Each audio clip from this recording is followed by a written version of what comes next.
Have you guys ever heard of somebody making $694,243? That's right. I had to read it off my notes because I didn't believe it. Are you kidding me? That's a lot of freaking money on one deal. I've never made that kind of money. I framed my biggest check I've ever made on a single family home, and it's like 1/3 that size.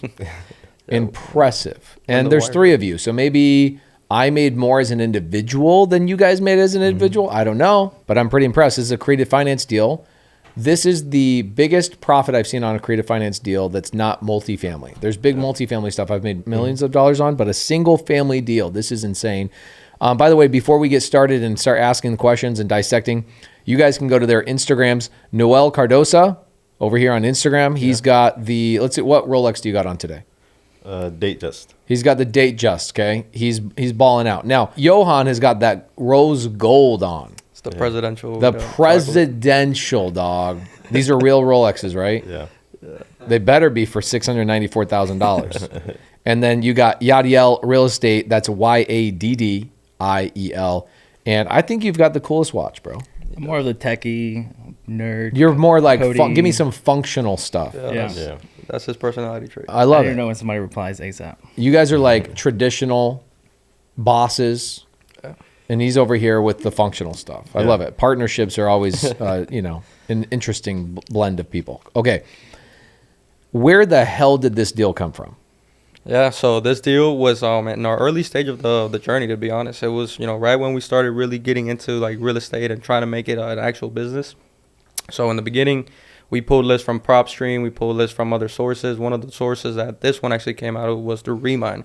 And if you guys don't know, as a real estate agent, you have access to Remine, which is like a free data source. So we pulled a couple lists on Remine. Some of them come skip trace already with actual phone numbers. We threw them in a system, just a text blast, and this deal came out of that Remine. What did your text say? So it was a simple, hey, seller's name.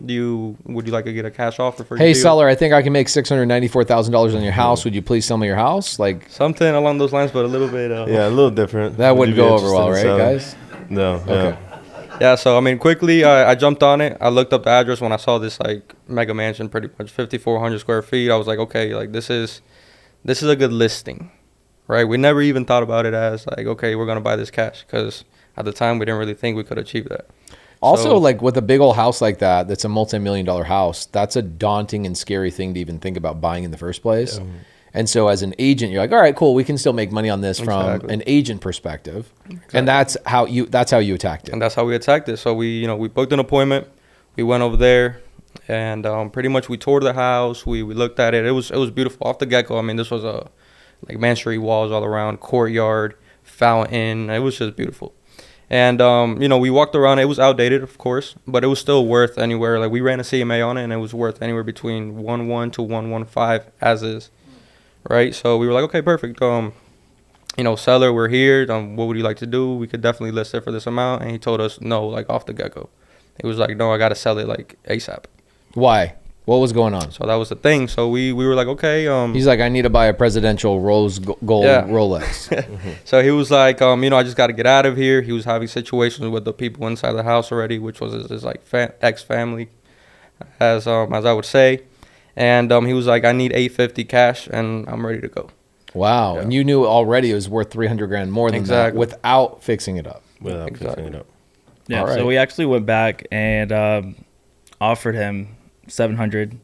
That a boy. Yeah. Well, after doing all the math and stuff, we expected that ARV to be kind of like 1.3, right? After rehab.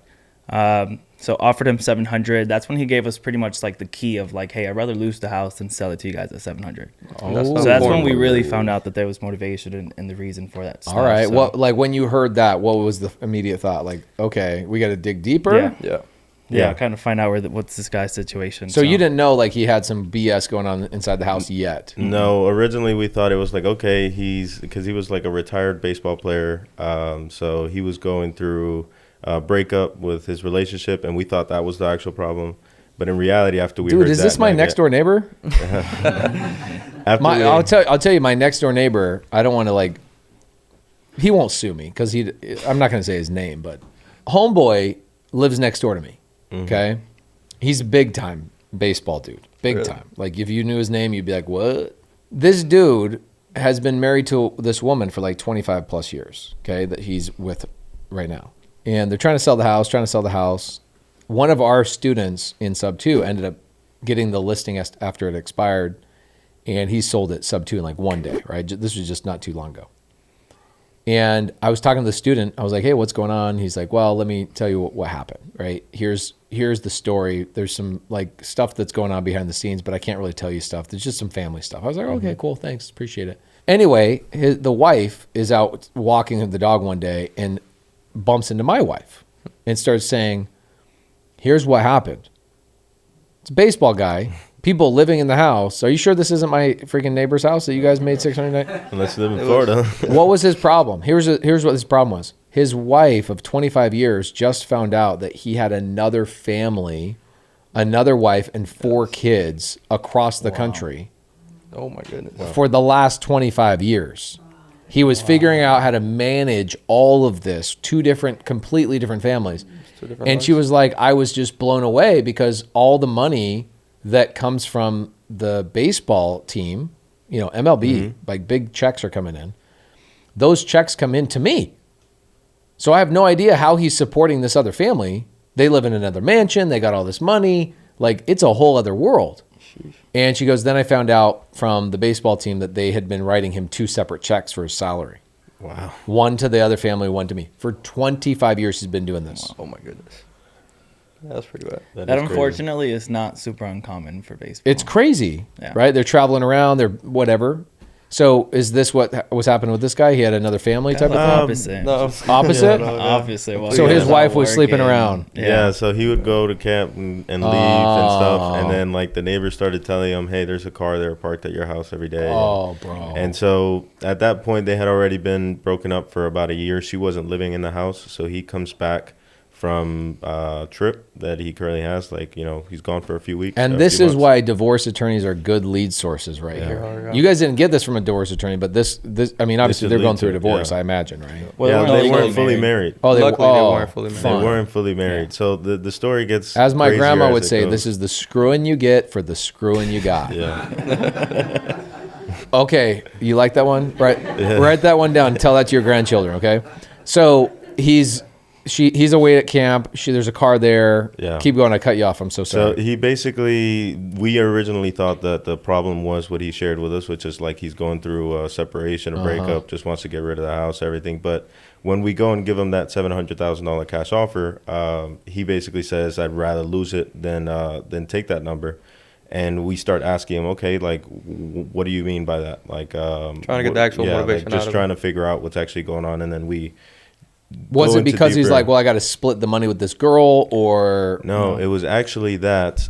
Like, it could get very long, but essentially, he had a balloon payment. This is September already, Yeah. right? So we're talking to him in September. In August, the balloon payment was due for the house. Oh, so he's already late. so on he's it. already late. Okay. And there's like So he's like, they're going to $150,000. take him over. They're going to foreclose on him. Yeah. Okay, Mind you, got the it. house is worth in the millions, right? Yeah, yeah, yeah. The balloon payment was $150,000. Wow. And we're like, But okay, his credit was shot. why It can't was- you refinance it? Why can't you, like, fix it? Like, we're still curious, like, how. And why you're do you trying to need provide that? solutions and like Yeah. make sure he hasn't uncovered every little possible solution. It turns out when they bought the house, that ex-girlfriend had grabbed that mortgage on the property and had grabbed like an extra $200,000 on a HELOC loan on the property. Amazing. And she had consumed all his credit cards, basically had left him to where the point the guy's not going to get anything financed. These ain't loyal, bro. I'm telling you. It was crazy. It gets Great even song, worse by the as- way. Great song. Yeah, it gets even worse after that. So we uncover that. It gets at the worse? end. Oh, yeah, it gets worse. It gets worse. It So gets exciting. we give him that $700,000 offer. He tells us that, and then we go ahead and we agree upon $750,000. And now at that time, we're like, okay, he wants a cash offer. Listing isn't going to work. Let's try to wholesale this deal, so that we can find. Wait, you're telling me that there's times where real estate agents can't fix the problem? yeah. That's not There's possible. There's times. Yeah. Well, a real estate agent that doesn't know all the ways, right? Which at the time we There still you weren't go. there. There you go. At the time we still weren't there. Like, we knew wholesaling and we knew listing and we knew construction, but not creative finance just yet. So essentially we go and for like 2-week period, we're trying to wholesale this property. Now I'm taking it to all my mentors. I'm taking it to anybody in that area, but it's now October-ish time in 2022. Nobody wanted to jump into that because it was like the downturn in the market. The interest rates were starting to just rise. Nobody wanted to get into the luxury market at that time.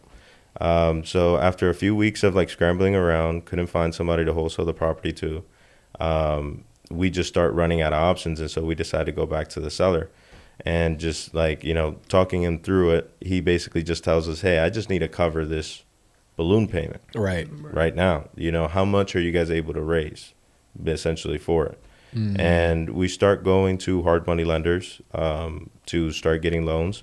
And due to lack of our luxury experience that we had at that time, Nobody want to give you money. Nobody want to give us money. There was one person one hard money lender crazy enough to give it to us.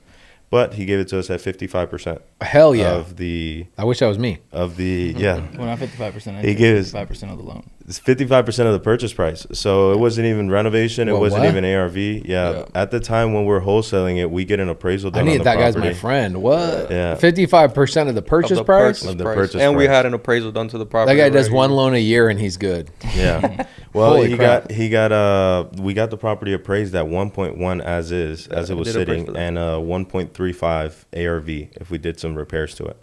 So we were confident, and we were trying to get a deal done because we didn't have the money to go and flip this property, right? There was a lot of cash. So we get basically an offer from that lender at 55%.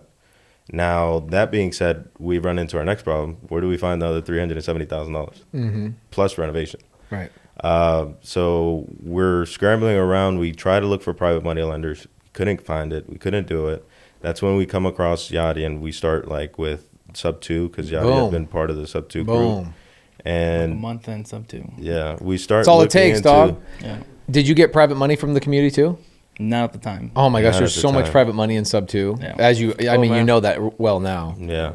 We essentially, when we started with Yaddiel, we started going through the videos and the Kajabi. We basically started watching your YouTube videos. That's when we started like just obsessing. You're like, over, oh my gosh, this is this. How can we structure this? Yeah, like for us, it was like, okay, it was. Wait, your broker didn't teach you this after real estate school? No, not at all. Okay. And so then we go back to the seller and we basically tell them what the current situation is. Hey, we were able to get financing for 55% of the loan.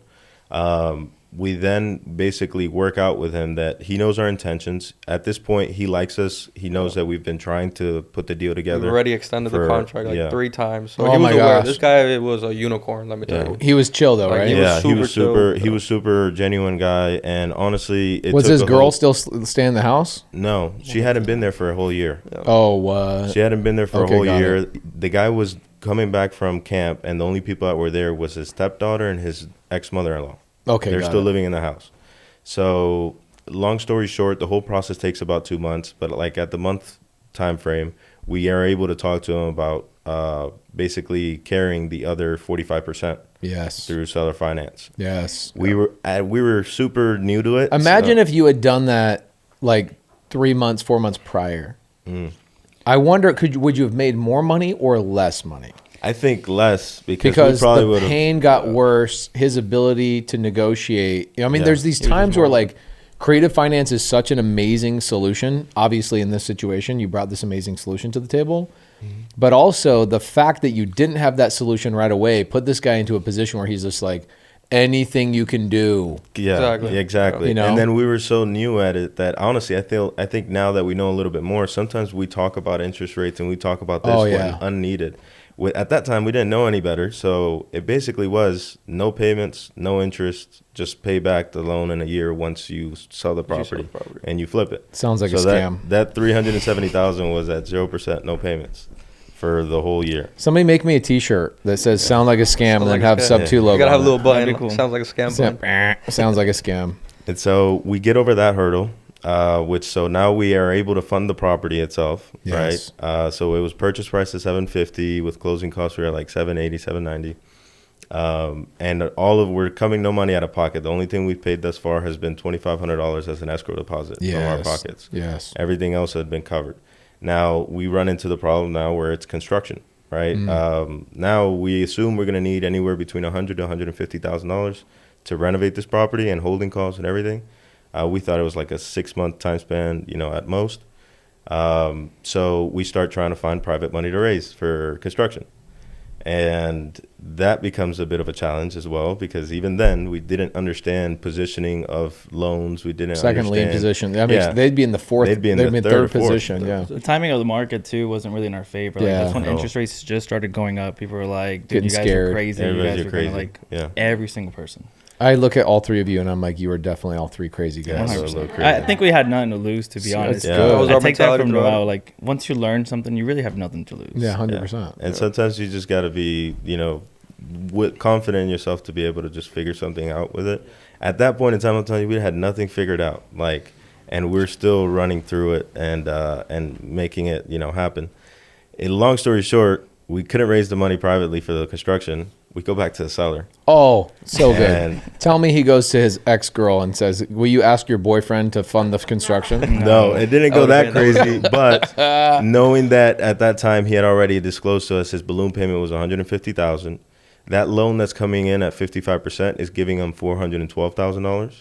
So he covers the balloon payment. We asked him, hey, we need some construction money, and we're at this time we're willing to pay you an interest rate on it, right? If you're going to give us this loan. So he gives us $155,000 Yes. in construction back from the money that we paid him with the Yes. hard money loan. This is Morby method, 101. This is so good, guys. At a 12% interest. That's how we set it up with him. The Now- layer, this is like a 7-layer burrito, dude. This Yeah. thing Yeah, is this so good, so layered. Yeah. There's one more layer to it after this. I think there's one or two more. You after. sold it to the girlfriend. almost. Almost. Like, Yeah. could you Almost. even guess what the layer would be, guys? Well, it gets better. It gets better. after essentially we get we got the construction funding for it, right? At that time the house was in beautiful condition. It was just a little bit outdated, so it didn't need anything crazy, but it was big. 5,400 square feet, 6 bathrooms, Oh yeah, it's a pool, lot. interior, I mean, just a exterior. paint job is 15 grand. Yeah. Yeah, so it took quite a bit. So we closed on the property. Friday. That's around a Friday. Friday. On a Friday we closed on the property. It was November 15th. Right? November 15th. Yeah. November 15th, and we walked through the property before we go to closing, and the mother-in-law, daughter, everybody's putting stuff in boxes, so they're packing. The seller had already gotten out of the property, and he was like, yeah, they're aware we're closing today. They'll be gone. As we're at closing, they tell us, okay, we'll be gone over the weekend. Oh crap! I know where come you're back going on with Monday. this. Yeah. You can't Is he get them gonna- out. That's exactly what No. On Monday, we come back because they stop answering the phone. They're no longer communicating with us. Squatters. She has no trespassing signs on the property. The ex-girlfriend that hadn't lived there for a year comes back into the house with her new boyfriend. With her new boyfriend. Into the house. How did I know he was coming back in the picture, dude? Yeah. You guys are Hispanic, right? Yeah. we are. We call that guy Sancho, right? I don't know what we call it, but I Let me had all tell you, sorts yeah. of names for him. Let me tell you something. All sorts of names, Yeah, all the sorts guy. of patience. What I know about in Spanish, the slang for the guy that your wife is cheating on you with is Sancho. Sancho, I don't know. You don't That know might be this? different. We're That might be a Cuban, different so culture, essentially yeah. it could be a Oh. little bit different than. Do you guys than have a that. name for this guy? This Yeah, guy. I don't know if I really want to say it there. I don't know if it's capable of me saying it. That's insanity. Yeah. This girl, this poor freaking baseball player, Yeah. he's out there earning the money, providing this situation. You guys are going Well, through he's creating been this. retired by this time. Like he's Oh, he's already retired. He Oh, said his perfect. relationship Just what problem you want to do started in after that. retirement. Yeah. Yeah.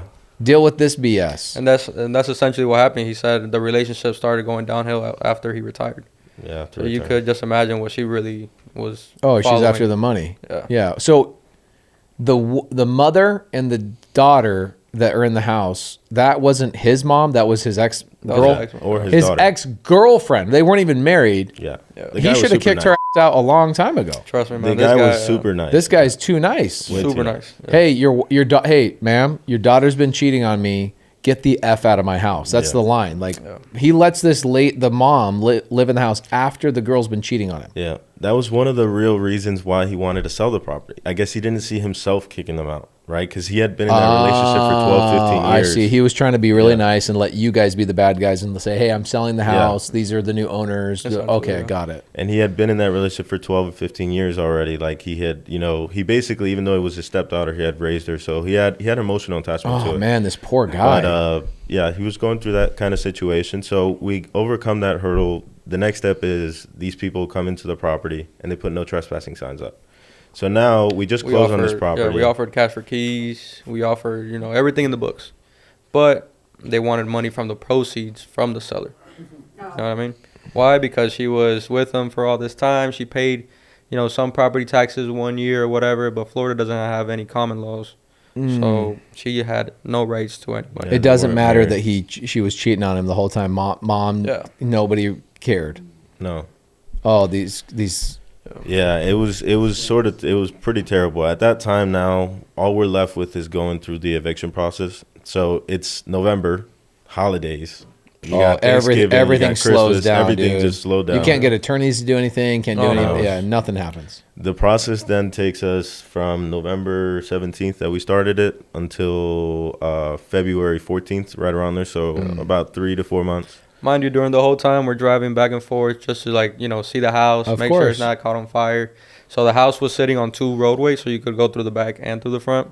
We would just go through the back, go through the front, and then until we started seeing graffiti start, you know, coming up on this, like, mansion, broken windows. It was just like the house was, you know, we figured you realized they had already left. any day.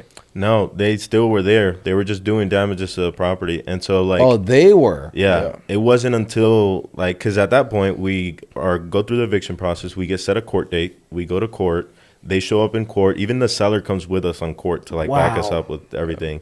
And after the judge hears the whole story, she says, there's no common law.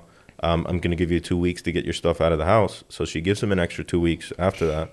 And it had already taken about a month and a half to get to the judge court date, you know. Or more, to be honest. So at that time, they give him an extra 2 weeks into the property, and then we're still just waiting to get possession, do the writ of possession, call the sheriff, get everything situated. One of those days, I swing by there, and I noticed that the doors are pried open, all of them. So they had taken off all the locks through every single one of the property. At that point in time, we know that they had already been gone. So when I step into that property, literally from the beginning, they had pulled the mailbox out, the basketball hoop, pulled it out of the concrete. Like, they had, at that moment in time, brought in all the planters and thrown them inside the living room. Oh, my gosh, Spray dude. painted the walls with paint. They hung on the chandeliers. They cut the plumbing in the second-story water heater, so it was just flooding down to the first. Like, I'm talking about trash this place to no extent. Throw food, dog poop, all over the stuff. Everywhere. Yeah, they just literally looked like they were just, you know, spreading McChickens all throughout the floor. Nice guys finished last, huh?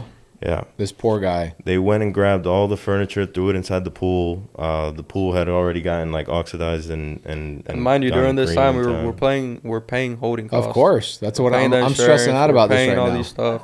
And luckily, the seller was aware of all that stuff, right? So he was chill. Yeah, so we called him one day. We're like, hey, swing by the property so you could see, you know, what was going on. It hit him emotionally. It really, like, impacted him. Yeah, they wrote messages to him on the walls, you know, to him. Yeah, it was super, like, emotional for him, man. Wow. And he told us, he was like, you know what, those 12% guys, like, and those payments that you're going to make on a monthly basis, don't even worry about that. Wow. So that was 155 plus the 370-ish that we didn't touch until the property sold. Wow. All out of 0%. So you guys went and got contractors? I am. Oh, you're a contractor? Yeah, I'm a general contractor. I have my construction company in Tampa, Florida. We operate for clientels, custom houses, and stuff like that. So when it comes to the construction, I was very well prepared for. It was just not getting the funding and doing it all ourselves and stuff like that. But on the, you know, luxury field, like, I'm confident with my you know, subcontractors and stuff. So what'd you end up selling the house for? Last year, the SubTo community did $5 billion in transactions, created finance transactions just in one Discord server. That's not including our Facebook group or other places that we connect as a community. You want to join this community? I promise you this interview that you're listening right now has changed one person's life, but it can change your life too. Come in, join the community, go to joinpacescommunity.com. I want to see you in there, and I want to see you in that Discord server exchanging deals with me.